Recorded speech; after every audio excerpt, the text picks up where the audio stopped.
So you think she's ready for the road? Absolutely not. Good enough.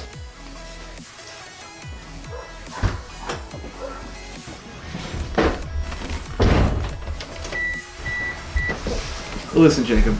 The world has at least 1,000 horsepower of the car, and this thing still drives like crap. Good luck to you.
Well, welcome back to BuildBoostDrive. It is a fun day today. Yeah, obviously as you saw, the car does move under its own power for once, but there's been a lot of headaches since, you know, last time we did a video on it. And there's a lot of stuff I didn't really video because it's been such a headache, but I have clips. Horrible headache. Yeah, I have little clips I'll throw in to show what we've been going through. Relentless loopholes. But I mean, the first challenge started when we started getting a miss.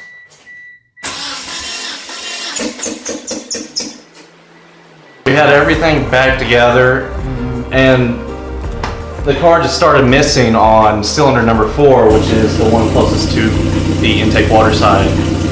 And the freeze plug. Yeah, the freeze plug. They'll have already seen that. That's true. But yeah, we got a miss after we got the car all back together again because it was running fine before the whole transmission double removal. Yeah, that whole preloaded clutch, extreme preloaded clutch. Yeah. Yeah, and we had found out something special when it happened. Yeah. This guy failed, and 2 others did the same thing. I brought a compression tester, I brought a boost tester, went through everything, and it actually had a crazy random wiring issue with the coil, which led to lifters. But well, we may have led to lifters. This guy. Yeah, we went. Yeah, before we discovered the lifter issue, we went through the entire ignition. I've got a bunch of extra ignition parts from the other cars. I mean, we replaced the coil. We replaced the coil bracket. Replaced the coil wiring. Yeah, the what is it called? The coil transistor. Yeah, the power transistor. Yeah, was it PTU? Yeah. We replaced that with another good working one. I got brand new correct length spark plugs from, well, spark plug wires from NGK, and we put that in. Still no change. Yeah. And so that's what led to the compression. I first got a compression tester from O'Reilly's and used theirs and did that on my own, and deep down I just assumed that it was bad valves, and I wasn't really surprised when I did the compression test and found 0 on number 4. Not only did I find 0 on number 4, but what I didn't expect was 0 on number 1 cylinder also. Yeah, that's right. Yeah. I wasn't expecting that one. Then I brought my good tester. Yeah. Hooked it right up. It gives you a vacuum supply whenever you want it to. It's kind of nice. Set it up, told them to fire it over, and we still came up with 0 on 4. Still came up with 0. 0 on 1. Yep. But we had 180 on 2 and 3. 180 on 3 and 160 on 2. Oh, yeah. And he got cocky. He's like, I'm pulling the valve cover. I don't care anymore. Pulled the valve cover, and then whoa! We found 4 of these. We're sitting there. It kicked the rocker arms right off and threw them down in the head. Nothing damaged wise, but it kicked them off completely. And we fumbled upon that for about 2 weeks. Yeah. I got annoyed with the whole situation after constantly getting thrown through loopholes over and over and over. He was and over. In the beginning. He was so sure it was all electrical. I was like, nah, Yeah. it's just there's just something weird going on here. No, but we got a spare head. I had a whole bunch of 3G lifters, not 3G clips, 3G revisioned, and threw them in there, recalibrated, reblood them, and lo and behold, 180 all across the board. Yeah. Well, we knew it wasn't valves when we did the leak down test. Yeah, exactly. We did leak down and we had perfect. Nothing happened. Nothing changed. So we knew it wasn't valves. Yeah. And so we repumped the lifters and put them back in and rolled it over. And of course, we found one that would just not. Yeah, it collapsed. It was stuck open, or it was stuck lifted completely. It was trying to kick the rocker off left and right, and then there's a problem, and then yanked it off and replaced it with one of these good ones, and problem resolved. Within we primed it again. Yeah, we primed everything with oil, make sure they were all rotating double check timing twice. Yeah. And then lo and behold, done. Fired right off.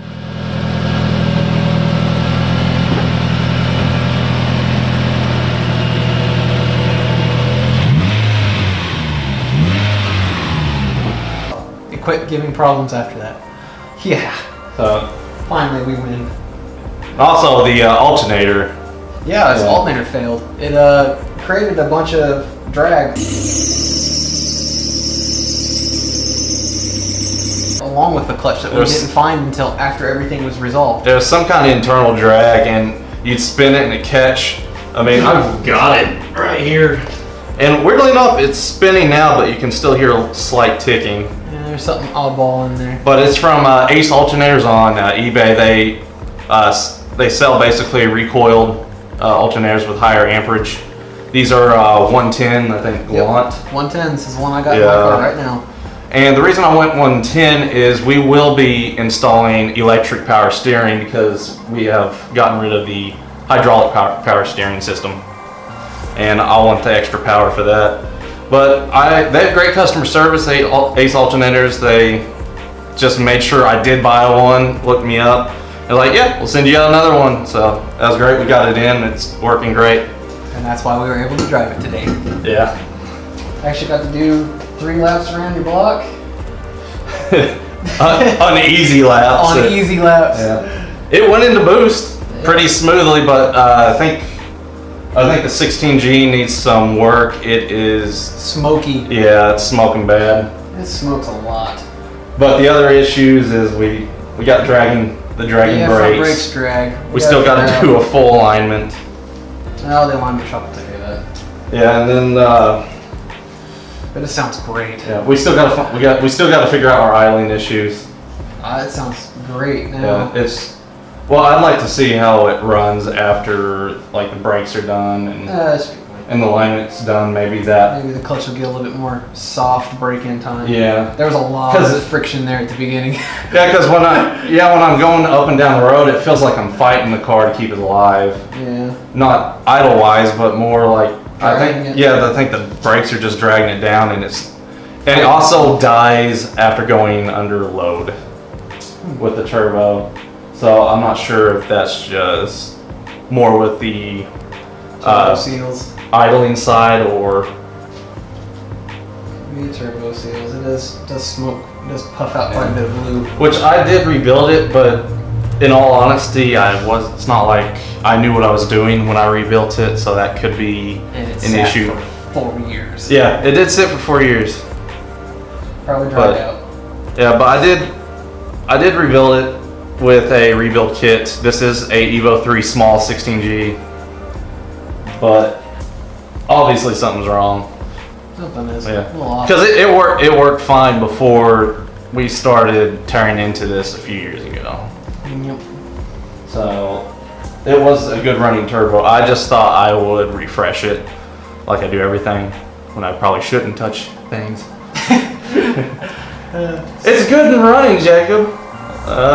Give it new gaskets and seals, it'll be fine. It'll be fine. At least I know it's all brand new. Speaking of touching things, I have been missing for a while. I finally landed a new job at my workplace. So I've been kind of hiatus there for about a month easy. But cash flow is good now. Yeah. So I'm actually going to be able to start messing with the GST. In my adventures, I have come across a FP manifold and FPT28. I'm going through those right now, cleaning them up and hoping to throw them on my car fairly soon. So that'll be fun. Now with all this lovely income coming in, I'm going to go ahead and start attending to the all-wheel drive system I have sitting in my garage. I'm going to get all new suspension, get it all lined out, build my own exhaust system. Seems to be the most affordable way to go. It's not nothing you haven't done before either. No, not my first roundabout with that. And probably put a new clutch and such in it. Just go through all the refreshes. He took one of my good heads. He's actually working on a car for another guy right now. He's just trying to get it back to stock and saving the DSM. Yeah. And so he gave me the other guy's head, and it's got these Delta cams and your 4G64 build's gonna be wonderful. If I use the Delta cams. It's true. HX35W turbo, 272 cams. Yeah, we do. Two really good heads. We picked up an HX35 out of a 2002 Cummins diesel. Oh, you have options. You got a 6G head over there. Yeah, 6G head. Man, you got airflow for days. Yeah. And my old. Assuming we can get it to work. Yeah, that's true. Because neither one of those wants to spin. Well, it's cams in general. Yeah. We got a 6-bolt block. That we're never gonna do anything with. Probably not. It'll look like It's a little rough. It's a little nasty. A little rough around the edges. Somebody machined it and then just stored it like crap. So it's flash rested everything. So the quicker we can get this out the door, the quicker I can start painting wheels. The GST shell is not gonna be a thing.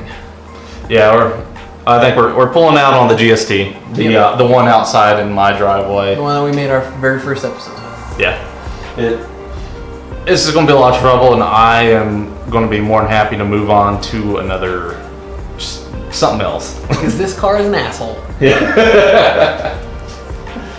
As this car has pushed our patience. Has dragged me down, but still love it anyways. Yep. And I mean, we got a list of cars that we're looking at, and once we get everything through our DSMs, we'll be moving on to other things. I know we would like to do something rear-wheel drive. Yes, something rear-wheel drive. We're ready to play now with rear-wheel drive. I mean, the 87 MR2 is now mine, so that will probably be coming into frame at some point. And well, if any other good deals comes up, I mean, we got a whole list of stuff we're looking out for. Some more than others. Some more than others. But the GST will be right there alongside you now. Yeah. On all the refreshed department. Be finally good and done with that. And of course, once it's out of the garage, I can start thinking about, like I said, paint, wheels, and then I can start focusing on the 4G64 block and start, going for that 500 horsepower. And once all the stuff is finished with this, all the problems and gremlins it's given us, that would just be a drop-in at that point. Yes, it would. Get it tuned and have some fun. Yeah, can't wait. So mostly this is just an update video. That it is. Throwing everything out there. That's why see where we're at. That's why we haven't been really throwing any clips or anything out for a while. Especially you throwing anything out for a while. We have been ran through the ringer for 2 solid months, non-stop. Like, problem after problem. Like other YouTubers, we don't. Oh, probably a lot of YouTubers, but we don't make money on this. Nope. we still have full-time jobs. It's a full spare time hobby right now. Yep. So because Saturdays for the boys. Yeah. Right now that's all we get anymore is Saturdays. Yep. Maybe once I transfer and get my 3 days, maybe we'll get an extra day here and there. But that'd be nice. Yeah. That'd be really nice. I hope my job transfer goes through. So. Well, enjoy the rest of the episode. Yep. And yeah, thanks for continued watching. Right now we're approaching 80 subscribers as of recording this. Yay. Which, YouTube terms is not a lot, but no, it means somebody's watching, and that's all we care about. That's all we have fun with. Slowly getting attention for the DSMs. And I love the video editing, so that won't stop. Yeah. I actually stepped in today for once. Yeah. He's got his all-wheel drive swap coming up, and we'll be going. There's not really any solid how-tos out there, But video-wise. Yeah. This guy will be. We will be going very detailed into it. I'll be making him direct that one. Yep. And I have plans to be bringing in a brand new, a lot better camera that should also increase quality and help with shooting these videos. Very much. So I'm excited about that.